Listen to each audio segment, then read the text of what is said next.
Welcome back mga kaaldab. Ito na naman po ang inyong lingkod ni Mr. Destiny at magbibigay po tayo ng pinakamainit na update po ngayon sa social media. Sinasabi po nila mga kaaldab, ganti nga po raw ito ng taping ng EAT o TBJ sa Aldab Nation sa pagboboycott daw po nila. Lahat po ngayon ng kumakalaban sa 8 Bulaga ay talagang masasabi na o EAT na talagang binibigyan ng aksyon mga kaaldab. Gaya nga po mga kaaldab nitong Tape Incorporated na gumawa po sila ng YouTube channel pero kinabukasan kumbaga ilang video pa lang po yung nai-upload nila at ilang subscriber pa lang po agad-agad na disable na. Hindi po ba? Ibig sabihin naban na agad-agad. Hindi po ba? Real talk mga kaaldab. Ito yung sinasabi ko na nare-report po talaga sila.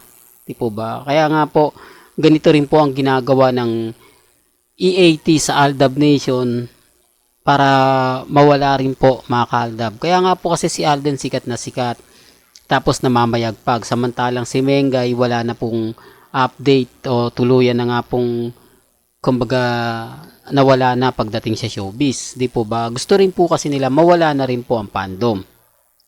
Totoo to mga kaaldab, pero bago natin simulan ang pinakamainit na update po natin kung bago ka lang sa channel na to at isa kang true-blooded Aldab Nation na nagmamahal po kina Mengay at Tisoy, tama po ang channel na pinuntahan mo, kaya consider na po kitang bagong subscriber. At huwag mong kalimutang i-share ang mga video po natin sa mga mami, sa mga titas, at sa mga senyor. Alam niyo po ba mga kaaldab na may kanya-kanya po tayong opinyon at pananaw?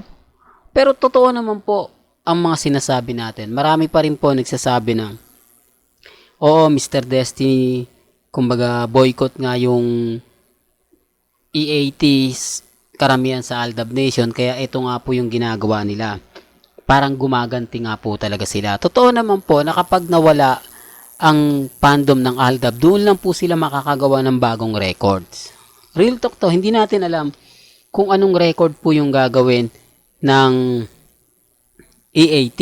Kasi habang naandyan po talaga yung Aldab, hindi po sila makakagawa ng gusto nilang gawin, bagong record, di po ba? Kaya nga po gusto nilang mawala ang fandom ng Aldab para gagawa na naman po sila ng yung tipong pag-uusapan, yung tipong mas matindi pa po sa tamang panahon sa Philippines Arena. Yan po yung target ni Henyo o ng EAT. Kaya nga po tuloy-tuloy pa rin po yung mga ginagawa nilang pagbabago, halos araw-araw po ata may mga binabago yung show, di po ba? Kita nyo naman po yung mga patutsada. Hindi natin maiaalis mga kaaldab na kumbaga tayo po yung banatan ngayon, di po ba? Tayo po yung batikusin. Kasi kumaga namamayagpag si Alden kitang-kita naman po talaga sa social media. Kaya nga po sinasabi nila o sinasabi ng iba, laos na raw po kasi yung Aldab para lang hindi na mapansin pa si Alden Richards. Kasi kapag ka Itbulaga talaga mga kaaldab, sabi ko nga po ito sa mga ilang mga followers po natin, sa mga update na hindi po talaga makakagalaw ng gusto o maliban nga po talaga kung ganito po yung gagawin nila, yung mawawala na yung Aldab tapos may papasok na bagong kumbaga sisibol na bagong gagawa ng kumbaga records, di po ba? Sa totoo lang po, yan naman po talaga yung goal nila yung gumawa sila ng record sa TV5 kasi nakagawa sila ng record sa ABS-CBN, di po ba? Tapos nung pumunta sila sa GMA Kapuso, nakagawa naman po sila ng Aldab tamang panahon. Dito naman po sa TV5, gagawa din po sila. Pero papaano ka makakagawa kung naiipit po sila sa mga sitwasyong sila Mengay at Tisoy yung hinahanap ng mga netizen? Kasi kapag ka nag-costume si Jose, di po ba, si Lola ni Dora, Aldab yung unang-una At bakit galit na galit nga po ba sila sa Aldab?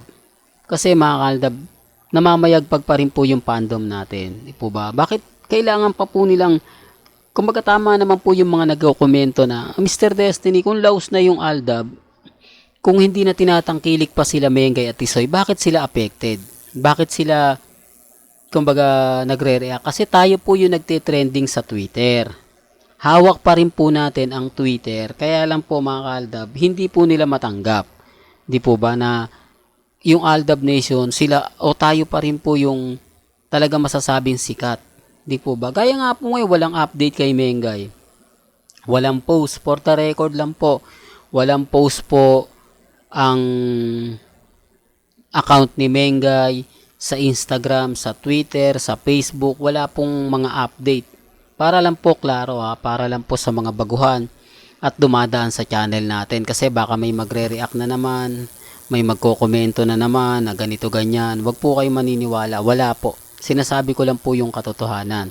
Kahit ano po yung gawin nila, kahit pilitin nila siguro si Mengay at si Congressman Spotted na magbigay ng update, wala. Di po ba? Gaya nga po na sinasabi natin at mga pinapaliwanag, kung titignan at susuriin po ninyo, imposible po na wala man lang pong foreigner na makita doon po sa mga video nila Mengay at ni Congressman Spotted na kumbaga private account.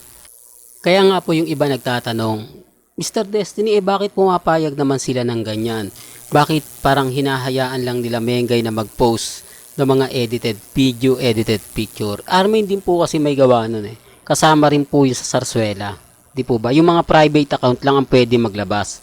Hindi na naglalabas sila Mengay, sila Congressman Spotted. Patunay lang po yun na may mali. Patunay lang po yun na kumbaga hinahayaan lang. Ang importante lang naman po mga kaaldab, walang update, walang binibigay na post man lang si Congressman Spotted at si Mengay. Sabi ko nga po sa inyo, pagkatapos nga po ng sakalan at pagpunta nila ng Bali, Indonesia, wala nang ganap, wala nang update. Hindi po katulad ni Maha Salvador at ni Rambo na talagang napakaraming ganap, napakaraming update, tapos meron pa po silang interview mag-asawa. Di po ba? Doon pa lang may mali na Wala pong ganun kay Congressman Spotted at kay Mengay. Talagang wala, pagkatapos lang parang itchapera na, sige kumbaga hindi na ako lalabas sa showbiz, wala na akong balit, kumbaga lahat ng mga project ko kansilado na, hindi na ako kukuha, pati nga po pagbati kay Yaya Pepe, di po ba? Pati pagpupromote sa 6 years anniversary ng McDo ni Mengay, wala Pansin nyo po ba? Hindi po talaga siya nagbigay ng update. Pero okay lang yan mga kaaldab. Kumbaga dito na lang po tayo sa mga update ni Mr. Destiny. Hanggang dito na lang po ang ating latest updates. Kaya kung gusto nyo pa po ng pinaka-latest at sariwang update, abay tutok lang po kayo sa channel ni Mr. Destiny para updated po kayo sa mga latest at sa mga bagong video po na ilalabas po natin maya-maya lang. Hanggang sa muli, salamat po sa panonood at pakikinig.